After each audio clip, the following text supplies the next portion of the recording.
Good morning, everyone. How are we doing today?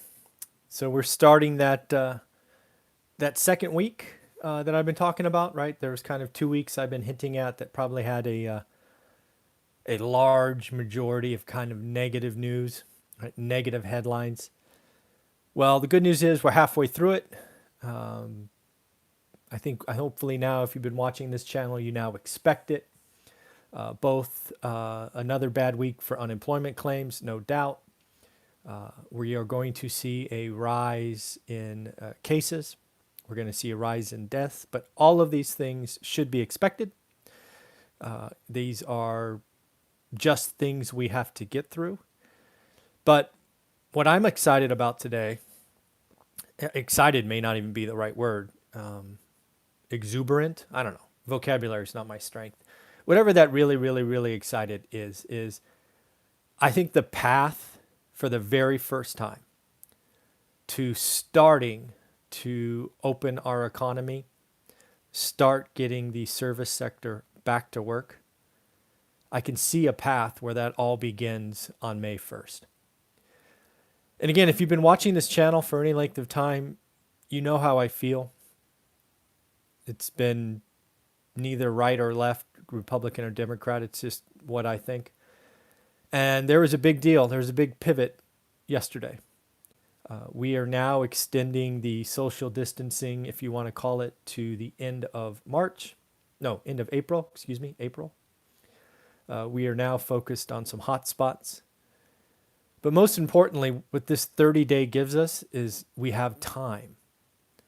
And you can actually see all the other components pitching in. And if you kind of play the chessboard going forward, you can see where we are at the end of April. So this is what I see. Love to know what you think. Love to know what's going on in your areas, because maybe I'm wrong. Maybe I'm misinformed. Maybe my data set's not great, but this is how I see the chessboard Monday morning. So by extending this in the end of April, we do a couple of things. First off, the ramp in our testing capabilities has been outstanding. I expect that to continue throughout the month. More importantly, I expect what has historically taken days for the average person to get a test, because you and I have both read stories that said, hey, I took the test on Tuesday. I didn't hear back till Saturday. That's not fun. Can you imagine the anxiety you'd be feeling? You're hearing more and more about 1 hour tests. And now I think it was Abbott talking about a 5-minute test. This is great news, because when you truly have a 5-minute test, you can set up infrastructure over the next 30 days in each major city or every hotspot that says, hey, if you're not feeling well, go here and get tested. Because everyone, well, 99% of us don't want to infect others. That's our greatest fear, right? Infecting a loved one. Most of us aren't concerned for ourselves, but we are concerned for our loved ones, right? The ones that are have pre-existing conditions, are older, right? We're concerned for them, as we should. Our neighbors, everyone. So that gives us 30 days to set that up, execute the five-minute test case, and then once you do that, you know who is and who isn't sick. You're also going to start to see, as you open up the economy, some tests to probably get into restaurants and movie theaters, right? They'll probably be taking our temperature, things of that nature, looking for early signs. So again, all of these things will ramp. We will have processes and procedures to get out of the house. I do not see us on full lockdown mode in May. I do expect us to start to act in a normal way. This will be something we look back on in decades and go, hey, remember when we spent 6 weeks with our family? Some of you loved it, some of you don't, but that'll be something we look back on. So we're going to ramp tests. We have 30 days to get infrastructure in place, and then our economy starts moving. In addition, you have seen scores of people invest time, even mom and pops, at home sewing masks. We are truly on wartime footing. We are pushing to create safety gear. We are doing all kinds of things to help our first line responders. They are, in many cases, working way beyond what we ask of them. They are putting their lives at risk, and by that stance, their families at risk. We all owe them not only a debt of thanks now, but a debt of thanks for years to come. So let's not forget what they're doing for us. But also, we are looking to identify other things like this plasma therapy or whatever it is called. Basically, you find someone who had it, survived, go get that antibodies that was created. Very exciting research. Don't understand it one iota except to say, hey, if the scientists are excited, I'm excited. And then, of course, just today, I think it was Johnson and Johnson came out with, hey, we have picked our most likely vaccine that we're betting on. They are making significant strides to something late this year, early next year, but they are frankly investing ahead and risking $1 billion because they are so confident. So lots of things going on. But what all of this allows us to do is start to unlock the economy. It will likely be 6 weeks in total for most of the country that we're on kind of lockdown, social distancing, whatever you want to call it, and that's enough. Let's get the infrastructure in place. Let's start going out. Let's start visiting the small businesses in our area. Let's be smart, right? Let's not do anything crazy, and let's start to act like America again. Now, we aren't going to suddenly have 100,000 concerts and things of that nature right away, but let's start getting out in our own areas, right? It might be months until we start doing travel again and things of that nature, but that is going to be something. On that front, I have two questions for you. In your area, what is your favorite kind of go-to hole-in-the-wall restaurant? Do me a favor. Let's make this interactive. Leave a comment below with the name, maybe the type, just in case it's not obvious in the name. And then once this is all done, where are you going to travel first? Where's going to be your first place to go vacation? Not work. Let's go vacation, right? Are you one that's looking for Disneyland? Are you looking to go to some part of the world? Where are you going to go? These are things. Let's start thinking about the future. So let me know what your favorite hole-in-the-wall restaurant is and what type of food, and then also where you want to go. Let's just see if there's any consistency. A couple of other things going. Pending home sales came out, kind of a useless number, frankly. It was for February. It just shows how strong our economy was heading into March. They were up 2.4%. They are finally highlighting what I've been telling you for quite a while now, that real estate kind of transactions, both listings and sales, are going to fall. Somebody came out with a number of 35%. I'm sorry, Josh. Hopefully you're in a business you can bring them back in a month. I'm not sure.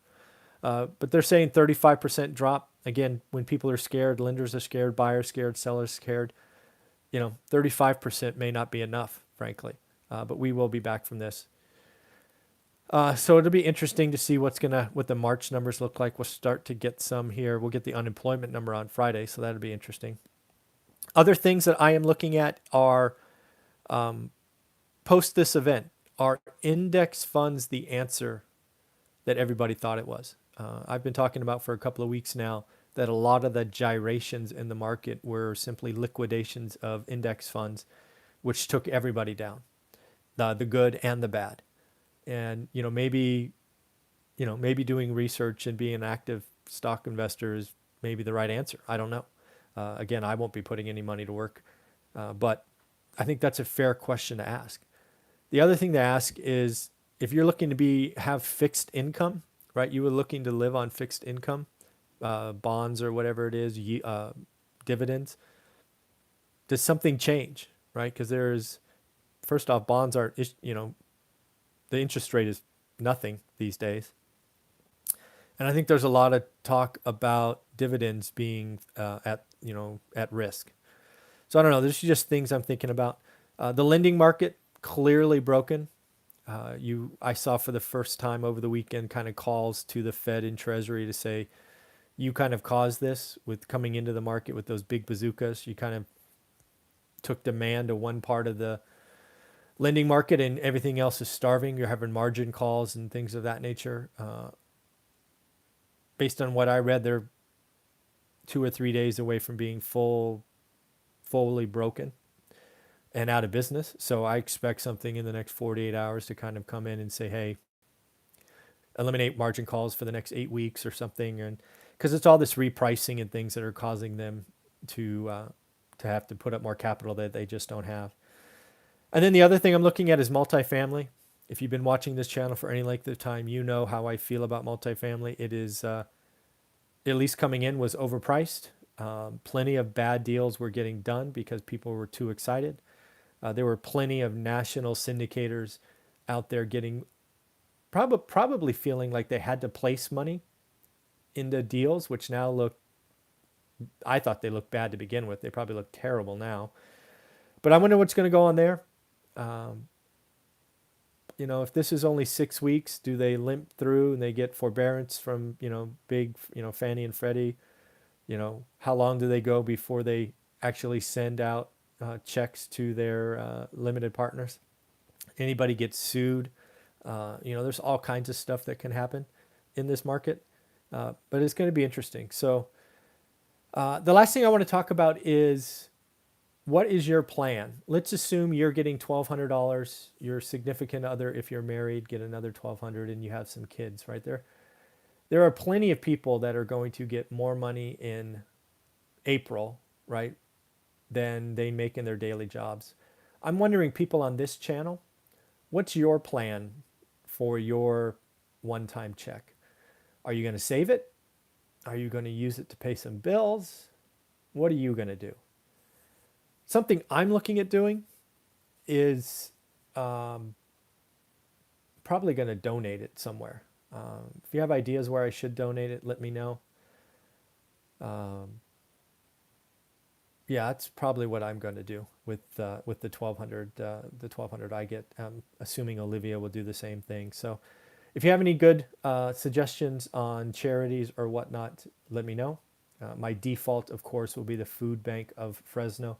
They're getting hurt, right? They're not getting as much inventory that they used to get from grocery stores, and they have a lot more people needing it. So that's where I'm leaning right now, is the food bank. But open to other ideas, because maybe I'm not thinking of another worthy cause. So let me know. So that's what I have for today. Today's a good day. Again, one more bad week. Very, very scary headlines. But you can definitely see how we are on path to get out of this and just start kind of loosening the chains or the restrictions, and get the economy going. It'll start slow. May will be slow. June will be a little faster. July a little faster. But the American economy is amazing. And this too shall pass. And again, there'll be plenty of opportunities as well. There will frankly be less small businesses. There's less restaurants. There will be some that will never open. But that will create opportunities for others. So there you go. If you owe tax, that's a good place to put it. All right, everybody, have a wonderful day. I do have an interview at 8:00. Yeah, one week at a time, Josh. Good luck. Sorry you had to lay off some people. Sending you best wishes. Have fun, everybody. Take care. Bye.